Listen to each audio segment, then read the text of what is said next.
Hello everyone, welcome back to our YouTube channel SLD educational academy. चलिए दोस्तों, आज हम लोग लेक्चर को आगे की ओर कंटिन्यू करते हैं।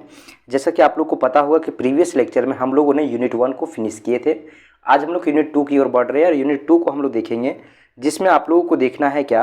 यहाँ पे यूनिट 2 का जो पहला चैप्टर है वो है आपका भारत का नाट्य शास्त्र, भारत का कालिदास और आपका पन्नी, साथ ही साथ आपका पतंजलि के बारे में आपको जानना है। ठीक है, देखिए ये है क्या, यानी कि इसमें बताया गया है कि आपका जो साहित्य और जो शिक्षा था भारत का, वो किस प्रकार से वृद्धि किया है, विकास किया है, उसी को जानना है। ठीक है ना। तो जो आपका ये सभी जो आपका नाट्य है ना, या नाट्य शास्त्र आपका कालिदास, पन्नी या पतंजलि, ये सभी एक आपका क्या है, आपका जो है महान विद्वानों के द्वारा जो है लिखा गया एक ग्रंथ है। उन्हीं ग्रंथों के बारे में हम लोग जानेंगे कि क्या क्या इनके बारे में जो है वो लिखा गया है, किस प्रकार से जो था आपका नाट्य शास्त्र था, कालिदास था, पन्नी था और पतंजलि था। ठीक है, एक एक करके हम लोग बहुत ही बारीकी से समझने की कोशिश करेंगे। तो आप लोग लेक्चर में कंटिन्यू हमारे साथ बने रहें और एक काम आप लोग जरूर से कर लीजिएगा, अगर चैनल पे नए हैं तो चैनल को सब्सक्राइब कर लीजिएगा और वीडियो को लाइक करना बिल्कुल मत भूलिएगा दोस्तों, क्योंकि आपके एक लाइक से कुछ बिगड़ता नहीं है, बट एक लाइक से आपका जो है वो कुछ ज़रूर बनता है ना। ये वीडियो उन लोगों तक पहुंचता है जिनको ज़रूरत है ना। तो चलिए, आप लोग लाइक कर लिए होंगे, हमें उम्मीद है ना। तो देखिए यहाँ पे बोला है पहला आपका नाट्य शास्त्र। ठीक है, तो चलिए दोस्तों, एक एक करके हम लोग देखते हैं, है ना। सबसे पहले हम लोग देखेंगे नाट्य शास्त्र के बारे में, फिर हम लोग देखेंगे कालिदास के बारे में, उसके बाद हम लोग देखेंगे पन्नी के बारे में और फिर हम लोग देखेंगे पतंजलि के बारे में। ठीक है, तो सबसे पहले हम लोग देखते हैं क्या आपका जो है नाट्य शास्त्र। देखिए यहाँ पे भरत मुनि को जो है ना, भरत मुनि को भारतीय नाट्य कला और जो आपका रंगमंच है इसका जनक माना जाता है। साथ ही साथ बताया गया है कि उन्होंने जो है वो नाट्य शास्त्र नामक ग्रंथ की रचना की। जो ये जो आपका नाट्य शास्त्र नामक जो ग्रंथ है ना, ये जो है क्या है, आपका अभिनय, आपका नाटक, संगीत और नृत्य का सबसे प्राचीन और विस्तृत ग्रंथ है। ठीक है, ये जो आपका नाट्य शास्त्र ग्रंथ है ये कैसा ग्रंथ है, तो अभिनय, नाटक, संगीत और नृत्य का सबसे प्राचीन और विस्तृत ग्रंथ है। इसमें जो है आपका नाटक के निर्माण, ठीक है, नाटक के निर्माण, अभिनय की विधियां, साथ ही साथ आपका रस, भाव, नृत्य के प्रकार एवं मंच साजा आदि विषयों का विस्तृत रूप से चर्चा किया गया है ना। तो देखिए एक एक करके हम लोग देखते हैं यहाँ पे क्या क्या आपका है। ठीक है, देखिए मुख्य विषय वस्तु जो है आपका वो है आपका रस सिद्धांत, है ना, जिसमें आपका है यहाँ पे नाट्य शास्त्र में जो है वो भरत मुनि ने जो है वो क्या किए हैं, भरत मुनि ने जो है वो रस की अवधारणा प्रस्तुत की है। उन्होंने कुल जो है वो 9 रत्नों को जो है वो वर्णन किया है इसमें। ठीक है, जो पहला है आपका देखिए यहाँ पे प्रेम, हंसी, खुशी, क्रोध, साहस, भय, घृणा, आश्चर्य और शांति, ये टोटल 9 रत्न है, जिसे रस सिद्धांत के तहत, है ना, रस सिद्धांत के अंतर्गत नाट्य शास्त्र में जो है वो भरत मुनि के द्वारा दिया गया है। ठीक है, भरत मुनि ने जो है वो रस अवधारणा को प्रस्तुत किया है और रस अवधारणा में आपका 9 रत्न है। ठीक है, 9 रस है। ठीक है, उसके बाद देखिए आगे जो आपका सेकेंड में है, दूसरा नंबर में, वो है आपका भाव और अभिनय। ठीक है, जिसमें आपका देखिएगा अभिन्यास के 4 प्रकार बताए गए हैं, जिसमें आपका शारीरिक हाव भाव, संवाद आदि, उसके बाद है आपका अंतःकरण से उत्पन्न भाव और वेशभूषा और श्रृंगार के आधार पे, उसके बाद है आपका तीसरा नाट्य शास्त्र और संरचना। ठीक है, नाटकों की रचना के लिए जो है वो विभिन्न जो है वो संहिताएं, कथा रचनाएं और पात्रों का जो है वो प्रकार, संवाद शैली आदि का उल्लेख किया गया है। ठीक है, तो इस प्रकार से जो है आप लोग देख सकते हैं ये आपका नाट्य शास्त्र था। ठीक है, नाट्य शास्त्र ना केवल जो है वो भारत में बल्कि विश्व भर में जो है वो रंगमंच और साथ ही साथ जो है नाट्य कला पर प्रभाव डालने वाला ग्रंथ है। ठीक है, तो इस प्रकार से हम लोग देखें नाट्य शास्त्र के बारे में। अब आगे की ओर बढ़ते हैं और देखते हैं आपका जो है वो कालिदास के बारे में। अब है आपका कालिदास के बारे में पढ़ना। देखिए कालिदास जो है वो संस्कृत साहित्य के महान कवि और नाटककार थे। कालिदास कौन थे, तो कालिदास संस्कृत के महान कवि और नाटककार थे। कविदास ने संस्कृत के सबसे महान कवि और नाटककार के रूप में माना जाता है या जाना भी जाता है ना। वे गुप्त काल के 4वीं और 5वीं शताब्दी ईसा में हुए थे, यानी कि ये जो आपका गुप्त काल है ना, ये गुप्त काल आपका 4वीं से 5वीं शताब्दी ईसा पूर्व, है ना, ईसा पूर्व नहीं ईसा है। ठीक है, में हुए थे। उनकी जो है रचनाएं काव्य सौंदर्य और प्राकृतिक वर्णन और जो है वो मानवीय भावनाओं के सूक्ष्म चित्रण के लिए प्रसिद्ध है। जो उनकी रचनाएं हैं किनका, कालिदास का, उनका रचनाएं जो है वो काव्य सौंदर्य, प्राकृतिक वर्णन, साथ ही साथ मानवीय भावनाओं के सूक्ष्म चित्रण के लिए प्रसिद्ध है। ठीक है, देखिए यहाँ पे प्रमुख कृत्य दिया हुआ है, जिसमें आपको पहला है नाटक और दूसरा है काव्य। ठीक है, तो अभी आप लोग देखिएगा कि अभिज्ञान शकुंतलम जो है ना, एक आपका नाटक है जिसमें क्या आपको दिखाया गया है कि राजा दुष्यंत और शकुंतला की प्रेम कथा।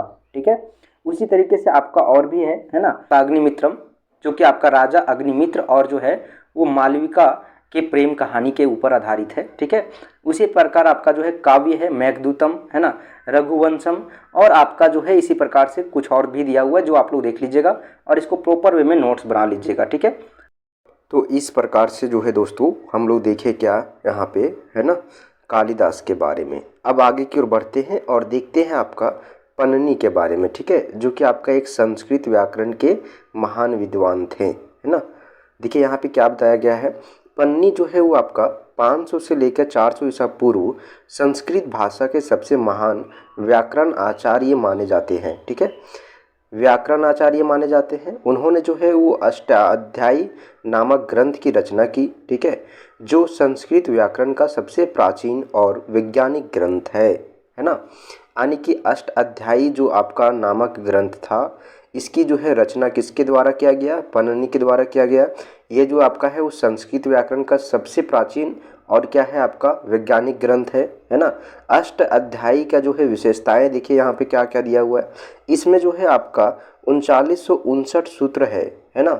इस आपका ग्रंथ में अष्ट अध्यायी जो ग्रंथ है, इस ग्रंथ में, ठीक है, जो संस्कृत भाषा के समस्त नियमों को संक्षिप्त और तार्किक रूप से प्रस्तुत करता है।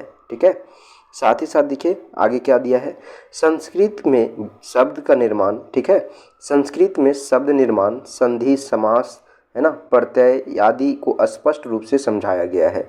ये आपका विशेषता है अष्टाध्यायी का। ठीक है, उसके बाद देखिए तीसरा पॉइंट क्या बताया है, यह पूरी तरह से जो है वो सूत्र पद्धति पर आधारित है, जिससे यह एक अत्यंत वैज्ञानिक ग्रंथ बन जाता है। ठीक है, उसके बाद देखिए 4th नंबर में बोला है, पन्नी का व्याकरण भारतीय भाषाओं के साथ साथ आधुनिक भाषा विज्ञान पर भी गहरा प्रभाव डालती है। यानी कि पन्नी का जो व्याकरण है ये भारतीय भाषाओं के साथ साथ आधुनिक भाषा विज्ञान के ऊपर भी गहरा प्रभाव डालता है। उसके बाद पतंजलि के बारे में देखते हैं, है ना। पतंजलि देखिए यहाँ पे लिखा हुआ है क्या, योग और व्याकरण के महान आचार्य। ठीक है, देखिए दोस्तों यहाँ पे जो है आपको क्या दिया है पतंजलि के बारे में। पतंजलि जो है आपका ईसा पूर्व 2वीं शताब्दी का है ना, यानी कि 2री शताब्दी का को जो है आपका पतंजलि को जो है वो योग सूत्रों और महाभाषाएं के लिए जाना जाता है। योग सूत्र के रूप में देखिए पतंजलि जो है वो, पतंजलि ने जो है योग दर्शन की स्थापना की और अपने योग सूत्रों में योग के सिद्धांतों के 4 अध्यायों में जो है वो प्रस्तुत किया है। पहला अध्याय क्या है देखिए, समाधि पद। ठीक है, उसके बाद आपका दूसरा है साधना पद। ठीक है, समाधि पद में क्या होता है, योग के उद्देश्य और ध्यान की प्रक्रिया। ठीक है, उसके बाद साधना पद में क्या होता है, अष्टांग योग, है ना, याम, नियम, आसन, है ना। उसके बाद आपका परिणाम, प्रत्याहार, धारणा, ये सभी है। ठीक है, उसके बाद विभूति पद। ठीक है, उसके बाद है आपका कैवल्य पद, और फिर आपका जो है वो सेकंड में यहाँ पे जो है वो पतंजलि का अष्टांग योग पर जो है ना। पतंजलि के अष्टांग योग आज भी जो है वो पूरी दुनिया में योग के अभ्यास के लिए जो है वो आधारभूत प्रणाली माने जाता है। ठीक है, तो इस प्रकार से आपका जो है यहाँ पे दिया हुआ है। ठीक है, इसको एक बार हम फिर से रिपीट कर दे रहे हैं, देखिए समझिए इसको भी ध्यान से। ठीक है, बोला क्या है, पहले योग सूत्र है। इस योग सूत्र का 2 यहाँ पे पॉइंट दिया हुआ है, जिसमें पहला में आपको बताया गया है कि पतंजलि ने योग दर्शन की स्थापना की, योग के सिद्धांतों को 4 अध्यायों में प्रस्तुत किया। ये जो आपका 4 अध्याय है। ठीक है, उसके बाद पतंजलि का अष्टांग योग आज भी पूरी दुनिया में जो है वो योग अभ्यास के लिए आधारभूत प्रणाली मानी जाती है। ठीक है, देखिए यहाँ पे दूसरा आपका है। ठीक है, सेकेंड में क्या है, महाभाषाएं। ठीक है, महाभाषाएं जो है वो आपका पतंजलि ने पन्नी के अष्टाध्यायी पर महाभाषाएं नामक टीका लिखी, जो संस्कृत व्याकरण पर एक अत्यंत महत्वपूर्ण ग्रंथ है। ठीक है, तो इस प्रकार से आपका जो है वो चैप्टर आपका 1 समाप्त हुआ यूनिट नंबर 2 का। चलिए दोस्तों, फिर मिलते हैं एक नए वीडियो में, तब तक के लिए आप लोगों को बहुत बहुत धन्यवाद। देखिए यहाँ पे आप देखिए दोस्तों, यहाँ पे जो है ना आपको दिया है निष्कर्ष, ठीक है। तो इस निष्कर्ष को आप लोग देख लीजिएगा, ठीक है। भरत मुनि ने नाट्य शास्त्र लिखकर भारतीय रंगमंच की आधारशिला रखी, ये चीज़ हम आपको पहले ही बता चुके हैं, ठीक है। कालिदास ने जो है वो संस्कृत काव्य और नाटक को सर्वोच्च शिखर पर पहुंचाया, ठीक है। उसके बाद पन्निनी ने संस्कृत व्याकरण का विज्ञान आधारभूत प्रस्तुत किया, है ना, आधार प्रस्तुत किया। पतंजलि ने योग और व्याकरण दोनों क्षेत्रों में अमूल्य योगदान दिया। तो ये चारों के बारे में आपको विशेषता यहाँ पे बताया गया एक निष्कर्ष के तौर पे, ठीक है। तो इस प्रकार से आपका जो है ये आपका यूनिट नंबर जो 2 है ना, उसका चैप्टर 1 समाप्त होता है। अब हम लोग मिलेंगे एक नए चैप्टर के साथ, तब तक के लिए आप लोगों को बहुत बहुत धन्यवाद। अगर आप लोग चैनल पर नए हैं तो चैनल को जरूर से सब्सक्राइब कर लीजिएगा और इस वीडियो को लाइक करके जरूर से शेयर कर दीजिएगा दोस्तों। चलिए, अगर आप लोगों को कोई भी कमेंट होता है ना, तो उस कमेंट का हम रिप्लाई करेंगे। अगर कोई डाउट है तो उस डाउट को आप लोग कमेंट के माध्यम से पूछ सकते हैं, ठीक है। तो जरूर से आप लोग पूछिएगा। इसको अगर समझने के दरमियान में अगर किसी भी प्रकार से कोई भी अगर डाउट हुआ है तो आप हमें कॉमेंट सेक्शन में पूछ सकते हैं। अदरवाइज आप लोग टेलीग्राम पर भी पूछ सकते हैं। टेलीग्राम का लिंक आपको इस वीडियो का डिस्क्रिप्शन बॉक्स में देखने के लिए मिल जाएगा। टेलीग्राम को जरूर से ज्वाइन कर लीजिएगा। टेलीग्राम पे आपको इसका PDF हम सेंड कर दे रहे हैं, वहाँ से आप लोग इसको डाउनलोड करके आपको लिख भी सकते हैं, ठीक है। तो चलिए, फिर मिलते हैं एक नई वीडियो में।